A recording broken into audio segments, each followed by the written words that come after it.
Mahesh sir, इससे पहले कि मैं दर्शकों के सवालों की ओर बढ़ूं, जल्दी से एक फैसला आया सरकार की ओर से। एफआईएस को बड़ी राहत दी गई है। एफआईएस के लिए, जैसे अभी हमें वरुण जी बता भी रहे थे, एफआईएस के लिए क्या किया गया है, जो बॉन्ड्स में जो इन्वेस्टमेंट होता है उसमें जो इंटरेस्ट रेट है, इंटरेस्ट इनकम है, उसके ऊपर भी छूट दी गई है। और कैपिटल गेन टैक्स में भी 1 अप्रैल से जो जीसेक्स में इन्वेस्टमेंट आता है एफआईएस की ओर से, उसमें जो बदलाव हैं पॉजिटिव साइड पर किए गए हैं। सर, इस मूव को आप कैसे देखते हैं? ये वाइडली एंटिसिपेटेड था, 2-3 दिन से बाजार में इस चीज़ को लेकर काफ़ी ज़्यादा बज़ था।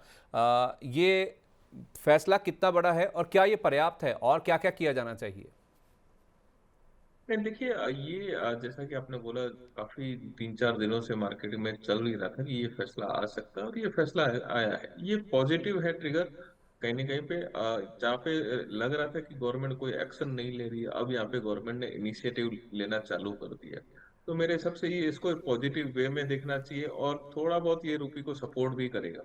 अब आगे और गवर्नमेंट क्या स्टेप्स लेती है इक्विटी के लिए, या क्या और दूसरे स्टेप्स लेती है, वो वेट एंड वॉच है। बट यहाँ से एक शुरुआत हो चुकी है, मेरे हिसाब से ये शुरुआत है। और थोड़ा बहुत और आगे जाते हुए अपने इसको और थोड़े स्टेप्स लेते हुए दिखाई देंगे। दूसरी बात ये है कि आरबीआई ने आज री एफएम कर दिया है कि थोड़ी सी ग्रोथ में डेंट पड़ सकती है, और जो महंगाई है वहां पे थोड़ी सी बढ़ोतरी हो सकती है। मार्केट ने इसको पहले डिस्काउंट कर दिया, हालांकि मार्केट का नेचर है, पॉलिसी वाले दिन एक बार का डाउन साइड दिखाता ही है। चाहे कोई भी छोटा मोटा भी नेगेटिव आता है तो नेचर वाइज मार्केट रिएक्ट कर रहा है, लेकिन अपन इसको ऑलरेडी डिस्काउंट कर चुके हैं, मार्केट इसको ऑलरेडी डिस्काउंट कर चुका है। तो हम्म। मेरे हिसाब से ये स्टेप जो है अब पॉजिटिव स्टेप्स ही है। और लग रहा है कि गवर्नमेंट आगे आने वाले दिनों में कुछ और पॉजिटिव स्टेप लेगी, क्योंकि मार्केट को अब गवर्नमेंट के सपोर्ट की जरूरत है। इधर हम्म। का कोई भी टैक्सेशन में रिडक्शन आवे या फिर और कुछ आवे, क्योंकि ये टाइमिंग बड़ी क्रूशल बन गई है, क्योंकि ग्लोबली इतनी अनसर्टनिटी है और मार्केट के अंदर डेली एफआई का प्रेशर बन रहा है। तो विदाउट गवर्नमेंट इंटरवेंशन ना तो रूपी में स्ट्रांगनेस बनेगी, ना कोई ग्रोथ में थोड़ा बहुत अपसाइड आएगा, और मार्केट को यही टाइम रहता है जब गवर्नमेंट के सपोर्ट की नीड रहती है। तो हम्म। आने वाले दिनों में कुछ और स्टेप्स गवर्नमेंट की तरफ से एक्सपेक्टेड, मार्केट थोड़े और स्टेप्स एक्सपेक्टेड कर रहा है। हम्म। अच्छा, एक स्टॉक, अगर कोई भी बॉन्ड मार्केट से रिलेटेड एक्टिविटी होती है ना, जो कि एक स्टॉक आपको लिस्टेड स्पेस में नजर आएगा, वो है पीएनबी गिल्ड्स का। वरुण जी, एक बार पीएनबी गिल्ड्स देखिए स्टॉक में। आज हमने जैसे ही अनाउंसमेंट आया ना, एक अच्छा स्पाइक भी देखा।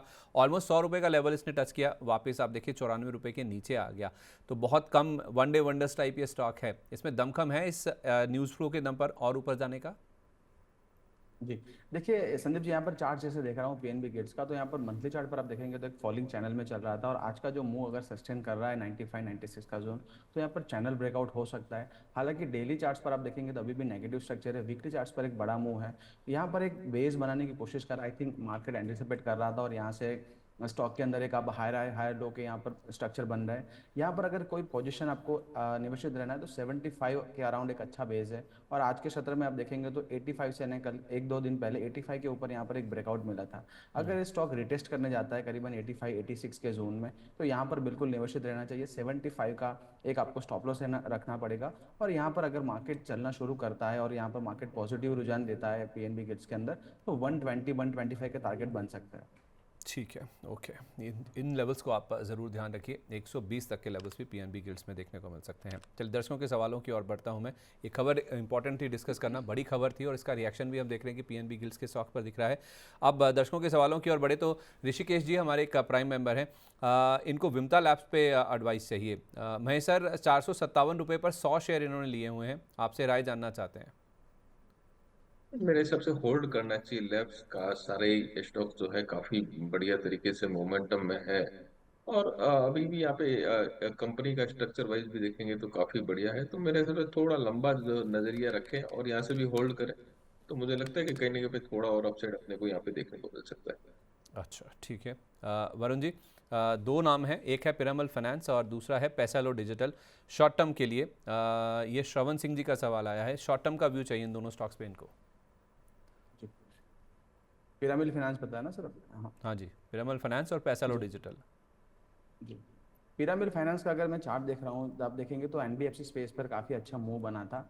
बट आप देखेंगे तो यहाँ पर पिरामिड फाइनेंस का चार्ट आप देखेंगे तो एनबीएफसी काफ़ी स्टॉक एक मूव के बाद करेक्शन में है। यहाँ पर स्टॉक्स अपना जो लाइफ हाई है वो निकालने की कोशिश कर रहा है, और जो लाइफ हाई है वो करीबन बना था अप्रैल 26 में। अब वो एक 1.5 महीने का कंसोलिडेशन करने के बाद स्टॉक फिर से यहाँ पर एक अच्छा मूव देके एक बेस बनाया 24 ईएमए का राउंड, और वहाँ से एक ब्रेकआउट कर रहा है। एक रेंज बहुत बड़ी है संदीप जी, करीबन 1880 से लेके आप देखेंगे तो 2050 का।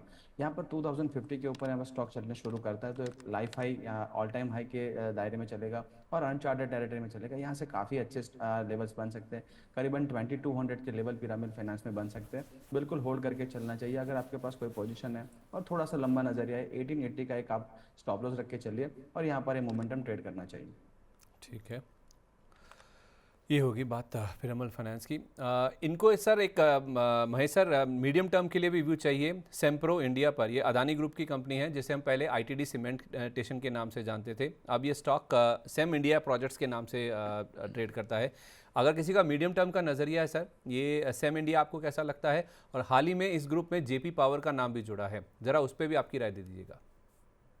नहीं, ये स्टॉक्स अगर आप देखेंगे, अगर मैं पिछले 5-7 साल पहले जब तो 60 रुपए में ट्रेड करता था, और अब ये स्टॉक्स अपने लेवल से काफी अप हो गए। तो मेरे हिसाब से अगर किसी ने लोअर लेवल पे अगर बाइंग है तो थोड़ी पार्सल प्रॉफिट बुकिंग होनी चाहिए, कर सकते हैं। लेकिन अगर यहाँ से भी अगर किसी निवेशक ने अभी नियर टर्म है 5-10% ही ऊपर है, तो वो निवेशक जो है थोड़ा और होल्ड कर सकते हैं। तो मुझे लगता है कि कहीं ना कहीं पे ये शायद ये स्टॉक्स थोड़ा अपन ने दूसरा दिखा दिया मेरे हाँ, हिसाब स्टॉक से। Same India, same India same projects India के जो नाम से। हाँ। हाँ, सेम इंडिया प्रोजेक्ट जो है उसका भाव अलग है। तो मेरे हिसाब से वो उसमें मोमेंटम है, ग्रोथ और बढ़ सकता है, तो उसको थोड़ा लॉन्गर टर्म नजरिए से लग सकते हैं। बट ऑब्वियस है, अगर आपने लोअर लेवल से बाइंग की है तो थोड़ी पार्सल प्रॉफिट बुकिंग कर लेनी चाहिए, क्योंकि मार्केट अपॉर्चुनिटी हर टाइम देते रहते हैं। तो लॉन्गर टर्म व्यू में होल्ड है, और अगर शॉर्टर टर्म व्यू में किसी को प्रॉफिट मिलता है तो प्रॉफिट बुकिंग कर सकते हैं, वापस से लोअर लेवल मिलता है तो री एंटर करने के चांसेस है। और JP power sir, same India दिखाइए, सेम इंडिया प्रोजेक्ट। सर मैंने आपसे जेपी पावर भी पूछा था क्योंकि ये भी स्टॉक अब अदानी ग्रुप का ही हिस्सा हो गया। नहीं, मेरे हिसाब से जेपी पावर के अंदर तो होल्ड ही करना चाहिए। अगर इसको यहाँ से ये लेवल से बाइंग करनी है तो डेफिनेटली बाइंग है, और इसको थोड़ा लंबा नजरिए रखें। हो सकता है कि आपको ये अच्छे रिटर्न बना के दे। और अगर देखेंगे पावर सेक्टर, हाइड्रोजन प्रोजेक्ट है, ये सारे थर्मल पावर है, ये जेपी प्रोजेक्ट है। अब अदानी ग्रुप का नाम इसके साथ में जुड़ गया है, अभी अदानी की ग्रुप की कंपनीज बन गई है। तो यहाँ पे ये स्टॉक, ऐसे स्टॉक जो है अभी आपको एक्यूमुलेशन का चांस दे रहे हैं, थोड़ा टाइम लगेगा एक्यूमुलेशन में, बट ओवरऑल यहाँ पे एक अच्छा खासा अपने को ग्रोथ देखने को मिलेगा। अगर बुक वैल्यू के हिसाब से भी देखेंगे तो काफी बढ़िया बुक वैल्यू है। अब मार्केट कैप भी 13,000 करोड़ की मार्केट कैप है। तो मेरे हिसाब से ये टाइप के स्टॉक्स आप अभी ये लेवल पे आप ऐड कर सकते हैं आराम से। थोड़ा व्यू रखे, 12 महीने का व्यू रखे, हो सकता है कि आपको यहाँ से अच्छा खासा रिटर्न जरूर दिखा दे। वरुण जी, दो स्टॉक्स देखिए, एक है प्रीमियर एक्सप्लोजिव्स और दूसरा है पारस डिफेंस। पारस डिफेंस पे तो हमने सर 900 रुपये के आसपास भी बात करी थी। आई थिंक कल या परसों ही हमारी बातचीत हुई थी जब आप कह रहे थे 1150 जा सकता है। नैन्सी जी का सवाल है, हमारी प्राइम मेंबर हैं, कह रही हैं कि प्रीमियर एक्सप्लोजिव्स में मुझे क्या करना चाहिए? मैंने पिछले हफ्ते ही कह रही हैं कि प्रॉफिट बुक किया है, अब मैं दोबारा कहाँ पे एंटर कर सकती हूँ? सवाल प्रीमियर एक्सप्लोजिव्स को लेकर ये है। और पारस का टारगेट क्या है? क्या इसको अभी होल्ड रखना है? ये टेक्निकल्स को फॉलो करती हैं, कह रही हैं कि बॉलिंजर बैंड के ऊपर निकल गया है ये स्टॉक। तो आपका वो 1150 वाला व्यू इंटैक्ट है इनके लिए? जी, देखिए संदीप जी, प्रीमियर एक्सप्लोजिव की अगर बात करूँ तो यहाँ पर स्टॉक में काफ़ी अच्छी मोमेंटम है, और यहाँ से स्टॉक ने काफ़ी एक अच्छा मूव देने के बाद यहाँ पर एक अच्छा करेक्शन दिखाया है, और एक हायर बेस यहाँ पर 630 का राउंड यहाँ पर बनाया है, और अब एक ब्रेकआउट करने की चेष्टा कर रहा है। बिल्कुल यहाँ पर 630 के स्टॉप लॉस के साथ आप अगर आप अगेन एंटर करना चाहते हो तो कर सकते हैं। यहाँ पर 800 तक के लेवल बन सकते हैं, और उसके बाद आप देखेंगे तो एक लाइफ हाई अपना जो 52 हाई वो निकाल देगा, और यहाँ पर अनचार्टेड टेरिटरी में चलना शुरू करेगा। तो और वो बड़ी रेंज यहाँ पर ब्रेकआउट होगी करीबन 300 से लेकर 800 की। तो यहाँ लॉन्ग टर्म में रखने वाला स्टॉक है और आपके पोर्टफोलियो में होना चाहिए। अगर शॉर्ट टर्म व्यू है 630 का एक स्टॉप लॉस मेंटेन कर चाहिए। अगर लॉन्ग टर्म व्यू रख रहे हैं और आपका जो अगर पोर्टफोलियो में रखना है तो 490 के स्टॉप लॉस के साथ यहाँ पर बने रह सकते हैं। दूसरा स्टॉक जो पारस डिफेंस की हमने बात की थी, लगातार हम बात करें, जब से अर्निंग्स आए तब 750 के अराउंड हमने रेकमेंड किया था। अब 950 का फर्स्ट टारगेट था, यहाँ पर फर्स्ट टारगेट अचीव हुआ है। अगर किसी को होल्ड करना है, यहाँ पर अब टेक्निकल भी फॉलो कर रहे हैं, बिल्कुल बॉलीजन बैंड के बाहर निकला है, थोड़ा ओवरबॉट जोन में है, बट अभी भी आप देखेंगे तो काफ़ी अच्छी स्ट्रेंथ है। मोमेंटम इंडिकेटर पर अभी कोई ऐसा इंडिकेशन नहीं है यहाँ पर स्टॉक गिर सकता है। तो यहाँ पर अपना लाइफ हाई भी ब्रेक करने की कोशिश कर रहा है, बने रहना चाहिए। गिरावट में आप ऐड कर सकते हैं। कल हमने 840 का एक ट्रेलिंग एसएल दिया था, आज भी वही रखेंगे। 840 के ट्रेलिंग एसएल के साथ यहाँ पर अगर कोई गिरावट आती है, अपना जो ब्रेकआउट रिटेस्ट करने आता है, तो बिल्कुल ऐड करिए। अगर आपके पास ऑलरेडी पोजीशन है, 840 का स्टॉप का ट्रेल स्टॉप लॉस रखिए, यहाँ पर होल्ड कर सकते हैं। आने वाले सत्र में 1150 के टारगेट बन सकते हैं। मतलब सीधा टारगेट 1150 का ही, उससे पहले बीच में कोई पड़ाव नहीं है? अब देखिए संदीप जी, यहाँ पर मैं अगर एग्जैक्टली आपको बताऊँ तो फर्स्ट मई 25 को यहाँ पर 972 का अपना अर्निंग्स के दिन ही यहाँ पर हाई लगा था। अब 1 मंथ के करेक्शन के बाद यहाँ पर स्टॉक वापस ब्रेकआउट कर रहा है। अब अनचार्टेड टेरिटरी में है और अपने लाइफ हाई के आसपास ट्रेड कर रहा है। अब जैसे ही हमने देखा है कि जो स्टॉक स्ट्रॉन्ग मोमेंटम में होते हैं और जब मोमेंटम करना चाहते हैं तो 15 to 20% का और यहाँ पर रिटर्न बनता है। तो आई थिंक एक पैराबोलिक मूव यहाँ पर पॉसिबल है और यहाँ पर 1150 के टारगेट बन सकते हैं। ठीक है। वरुण जी, हमने आईटी की बात करी थी, आपने कहा था कि अपसाइड है इंडेक्स में। अब विप्रो आज खास तौर पे फोकस में है। विप्रो ने इस हफ्ते एक अपनी कंपनी थी, फ्लोरिडा की कंपनी थी, इंश्योरटेक कंपनी, उसमें अपना स्टेक भी बढ़ाया था, उस वजह से भी फोकस में था। आईटी वैसे भी लाइमलाइट में है पिछले 4-5 दिन से, अलग अलग खबरों के चलते। अब इनको लेकर सर खबर ये आई कि टीसीएस के बाद विप्रो में भी एक धार्मिक उत्पीड़न का जो मामला है ना, वो सामने आया है। इनकी एक महिला कर्मचारी हैं, पुणे का ये मामला है सर, हिंजेवाड़ी का। उन्होंने अपनी जो दूसरी एक महिला सहकर्मी हैं, उनके ऊपर एक गंभीर आरोप लगाया, जिसमें धार्मिक उत्पीड़न, कार्यस्थल पर भेदभाव और जबरन धर्म परिवर्तन, ये कुछ ऐसी चीज़ें हैं जो कि इस कंप्लेंट में उन्होंने हाईलाइट की हैं। और इनफैक्ट ये यहीं तक नहीं रुक गया है मामला, उन्होंने कंपनी को भी एक कानूनी नोटिस भेजा है। तो ये मामला जैसा हमने टीसीएस में देखा था, वैसा कुछ विप्रो में भी डेवलप हो रहा है। यही कारण है कि स्टॉक आज नर्वस है? जी, देखिए संदीप जी, एक काफ़ी संगीन मामला है और यहाँ पर आप देखेंगे तो जो मामला है वो एक पर्सनल है और यहाँ पर कंपनी के अर्निंग्स या कंपनी के ग्रोथ पर यहाँ पर कोई असर नहीं डालेगा। बट बिल्कुल ऐसी जब चीज़ें होती है एक बड़े कॉर्पोरेट के अंदर, तो एक कंसर्निंग है और यहाँ पर ऐसी चीज़ें नहीं होनी चाहिए, वो अपील है हमारे तरफ से।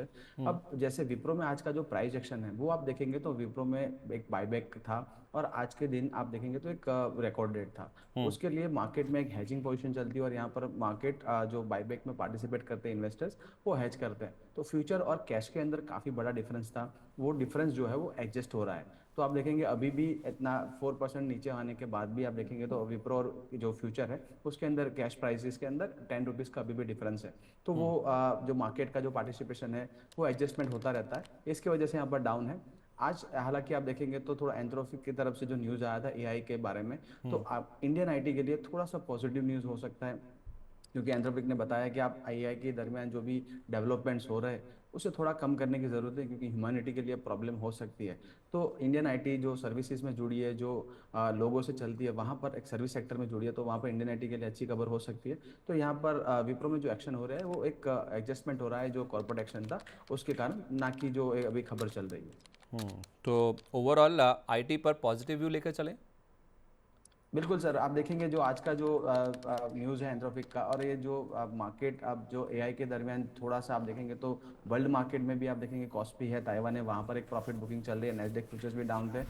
एआई का जो एक बूम चल रहा था वहाँ पर थोड़ा स्लो डाउन होता है, तो इंडियन आईटी के लिए अच्छा है। तो बिल्कुल यहाँ से हम देखेंगे जो लोज बने थे हमारे लास्ट मंथ, वो लो विजिट करना अब आई थिंक थोड़ा मुश्किल है। बट जैसे हमने कल बात की थी, स्टॉक स्पेसिफिक यहाँ पर चलेंगे, जैसे कोफोर्ज है, ओएफएसएस है, पर्सिस्टेंट सिस्टम है, वैसे स्टॉक स्पेसिफिक जहाँ कंपनी का एक क्लियर गाइडेंस है, ग्रोथ देख रहे हैं और वहाँ पर एआई में पेनिट्रेशन उनका ज़्यादा है। सर महेश सर, आपका भी व्यू आईटी पर पॉजिटिव ही है?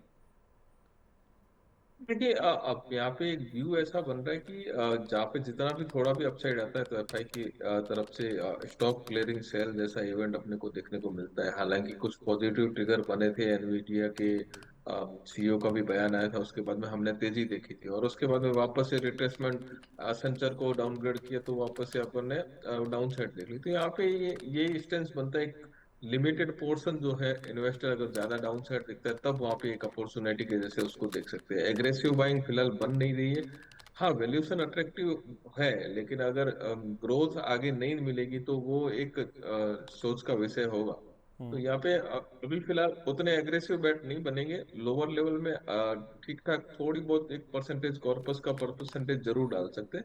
हो सकता है कि यहाँ से रिस्क रिवॉर्ड अपने फेवर में जाए तो अच्छा रिटर्न बन जाए। अगर रिस्क रिवॉर्ड फेवर में नहीं जाते तो छोटा कॉर्पस रहेगा तो कोई ज्यादा डेंट भी अपने को नहीं मिलेगा। तो ये टाइप की अपन पॉलिसी बना के या रणनीति बना के इसके आईटी सेक्टर में काम कर सकते हैं। ठीक है। वरुण जी, ग्रो को देखिए, ग्रो में कल जो ब्लॉक डील हुई है उसमें फ्रैंकलिन टेम्पल्टन ने शेयर अपने बेचे हैं और गोल्डमैन सैक्स की ओर से 210 करोड़ रुपए से ज़्यादा के शेयर खरीदे गए हैं। 0.18% स्टेक उन्होंने खरीदा है। जो ब्लॉक डील्स की डिटेल आई है उसके हिसाब से ग्रो आज अच्छा मूव कर रहा है सर। गोल्डमैन सैक्स का नाम जुड़ा है तो 2.5% का अप मूव है। जो हाल फिलहाल जो करेक्शन का फेज था, मान के चलें कि पूरा हो चुका है, यहाँ से फ्रेश बाइंग कर सकते हैं। जी, देखिए संदीप जी, यहाँ पर ये स्टॉक है जो कैपिटल मार्केट से जुड़ा हुआ है। कैपिटल मार्केट थीम पर आप देखेंगे तो मार्केट का काफ़ी बुलिश हुए है और हमने काफ़ी सारे स्टॉक्स देखे हैं जैसे बीएससी, एमसीएक्स, एंजल वन अच्छे मोमेंटम दिखा रहे हैं। ग्रो भी आप देखेंगे तो यहाँ पर अर्निंग जो लिस्टिंग्स के बाद यहाँ पर 130 140 के लेवल्स देखने को मिले थे। उसके बाद जो रेजिस्टेंस था 185 का क्रॉस किया था और करीबन 227 के लेवल पर यहाँ पर स्टॉक गया था। अब आप देखेंगे तो रिट्रेसमेंट आ रहा है और एग्जैक्टली जैसे हम टेक्निकल की भाषा में बता रहे हैं, जो रिटेस्ट हो रहा है तो 185 का जो ब्रेकआउट हुआ था वो रिटेस्ट होकर स्टॉक वापस चल रहा है और जो रिटेस्ट हुआ था काफ़ी अच्छा एक बेस बनाया था। टाइट कंसोलिडेशन करने के बाद एक रेंज ब्रेकआउट है। बिल्कुल यहाँ पर खरीदारी करनी चाहिए। 180 के स्टॉप लॉस के साथ आपको बने रहना है अगर, और फ्रेश खरीदारी भी करनी है बिल्कुल ये लेवल पर कर सकते हैं। हो सकता है वापस काफ़ी आप देखिए 6 to 8 मंथ्स में अपना जो लाइफ हाई था वापस क्रॉस कर सकता है। महेश सर, आईसीआईसीआई बैंक पर आपका व्यू दीजिए। कल इनको जो एक वार्निंग लेटर जारी किया गया है मार्केट रेगुलेटर सेबी की ओर से, उसके क्या मायने हैं? क्या ये बहुत बड़ा मामला है या फिर इसको ज़्यादा तवज्जो नहीं करनी चाहिए? क्योंकि वीआरआर रूट के तहत जो एफपीआईज का फंड ट्रांसफ़र होता है उसके नियमों का उल्लंघन किया गया है बैंक की ओर से, जिस वजह से ये वार्निंग लेटर जारी किया गया है। एक्चुअली होता क्या है कि कोई अगर एफपीआई वीआरआर रूट के तहत इंडियन बॉन्ड्स में अगर पैसा लगाता है तो कुछ लॉक इन पीरियड होता है, एक रिटेंशन पीरियड होता है। उस रिटेंशन पीरियड में पैसा नहीं निकाला जा सकता है और वो पीरियड खत्म होने से पहले, यानी कि लॉक इन खत्म होने से पहले ही बैंक ने इस एफपीआई को, ये जो पर्टिकुलर एफपीआई हैं, इनको पैसा वापस ले जाने की अनुमति दे दी थी, जो कि नियमों के उल्लंघन का मामला बन गया। तो इस वजह से ये वार्निंग लेटर जारी किया गया है। कितना बड़ा है मामला सर ये, और आईसीआईसीआई बैंक पर क्या व्यू है आपका? पॉजिटिव है। और ये शायद हो सकता है कि आईसीआईसीआई बैंक का एफर्मेशन कल है, शायद ये परसों या उससे पहले की न्यूज थी। लेकिन आईसीआईसीआई बैंक का एक खुद का जो अपडेट आया था वो शायद कल आया था उसके। तो मेरे हिसाब से यहाँ पे ये टाइप की इवेंट कभी कभार मिसप्लेस हो जाते हैं, उसके कारण से आरबीआई ने वो लेटर इनको इश्यू किया है। तो ये एक नॉर्मल सा रूटीन है जहाँ पे कहीं ना कहीं मिस्टेक हो जाती है। वार्निंग लेटर है, ना कोई फाइनेंशियल इम्पैक्ट है ना कोई दूसरी चीज है। तो मेरे हिसाब से ये रेंज जो है आईसीआईसीआई बैंक की काफी अट्रैक्टिव है, बैलेंस शीट काफी बढ़िया है और ग्रोथ भी compare to other bank ICICI bank का ग्रोथ भी काफी लंबा है। तो मेरे हिसाब से लंबे नजरिए में पे कोई इम्पैक्ट नहीं है। और शॉर्टर टर्म ट्रेंड भी अभी फिलहाल एक ठीक ठाक लेवल पे बने हुए, यही 1260 के ऊपर मेंटेन करता है तो फिर अपने को 1285 1300 1320 तक की रेंज इमीडिएट देखने को मिल सकती है। तो मेरे हिसाब से यहाँ पे कोई घबराने की जरूरत नहीं है। ये इतना बड़ा कोई इश्यू नहीं है जिससे कि शेयर के अंदर वैसा कोई इम्पैक्ट देखने को मिले। ठीक है। वरुण जी, बीसीसीएल पर आपका व्यू दीजिए। बीसीसीएल के नंबर्स ठीक ठाक नहीं आए थे, उसके बाद से स्टॉक में हमने थोड़ा प्रेशर देखा। अब इनके कुछ फाइनेंशियल स्ट्रेस को लेकर खबरें आ रही हैं और उसको मिटिगेट करने के लिए कंपनी ने कुछ इंटरिम मेजर्स का अनाउंसमेंट किया है, जिसमें डीजल प्राइस का जो वेरिएशन है वो ये कह रहे हैं कि उसका जो रेफरेंस प्राइस है वो बल्क डीजल का जो रेट होते हैं उसके हिसाब से तय किया जाएगा। और कह रहे हैं कि अभी फाइनेंशियल इम्पैक्ट कितना है उसको एसेस करना थोड़ा मुश्किल है। ये डिपेंड करेगा इस बात पर कि एलिजिबल क्लेम्स किस तरह के आते हैं। तो बीसीसीएल में सर 41 रुपये के आसपास इन खबरों के बीच में क्या करना चाहिए? जी, देखिए काफ़ी बड़ा आईपीओ था और अर्निंग जो लिस्टिंग के बाद आप देखेंगे तो स्टॉक में काफ़ी बड़ी गिरावट आई थी करीबन 29 के आसपास। अब जब लिस्टिंग हुआ था तब हमने बताया था कि काफ़ी अच्छी बम्पर लिस्टिंग हुई थी और वहाँ पर प्रॉफिट बुक कर सकते हैं, क्योंकि कंपनी में आप देखेंगे तो डिविडेंड के लिए अगर प्ले करना है तो कर सकते हैं। ग्रोथ रिलेटेड यहाँ पर यहाँ पर स्टोरी रहेगी। साथ ही में आप देखेंगे तो डेली चार्ट्स पर अब यहाँ पर जो पैटर्न बन रही है वो इंटरेस्टिंग पैटर्न है। एक राउंडिंग बॉटम बन रही है और यहाँ पर जो नेकलाइन है करीबन 42 के अराउंड है। अगर 42 का लेवल निकालता है तो यहाँ पर जो open is equal to high था लिस्टिंग देगा 45 तक जा सकता है। 45 के ऊपर अगर टेक्निकली हम देखें तो वहाँ पर ब्रेकआउट आता है तो एक आईपीओ बेस ब्रेकआउट होता है और आईपीओ बेस ब्रेकआउट में जनरली स्टॉक्स करीबन 50% के आसपास भी चल जाते हैं। तो यहाँ पर अभी मोमेंटम नहीं बना है, बट जैसे 42 43 का लेवल अगर निकालने की कोशिश करता है और यहाँ पर क्लोज मिलता है 45 फर्स्ट टारगेट रहेगा। 45 के बाद एक मोमेंटम ट्रेड बन सकता है और करीबन यहाँ पर 60 तक के लेवल भी आ सकते हैं। ठीक है वरुण सर, बहुत शुक्रिया आपका कीमती समय देने के लिए। जिन भी स्टॉक्स पर बातचीत हुई, कोई डिस्क्लेमर? जी सर, आज हमने जो भी स्टॉक की चर्चा की मेरे या फैमिली के पर्सनल पोर्टफोलियो में नहीं है। कंपनी के मॉडल पोर्टफोलियो या कंपनी के क्लाइंट के पास पोजीशन हो सकती है। सिक्योरिटीज मार्केट है, सब्जेक्ट टू मार्केट है, आप कोई पण ट्रेड करें, आपके फाइनेंशियल सलाहकार के साथ सलाह मशवरा करके ही करें। Past performance does not guarantee any future outlook को आप ध्यान रखें। शो में बोलने के लिए धन्यवाद। Happy weekend. Happy weekend sir, thank you so much अपना कीमती समय देने के लिए।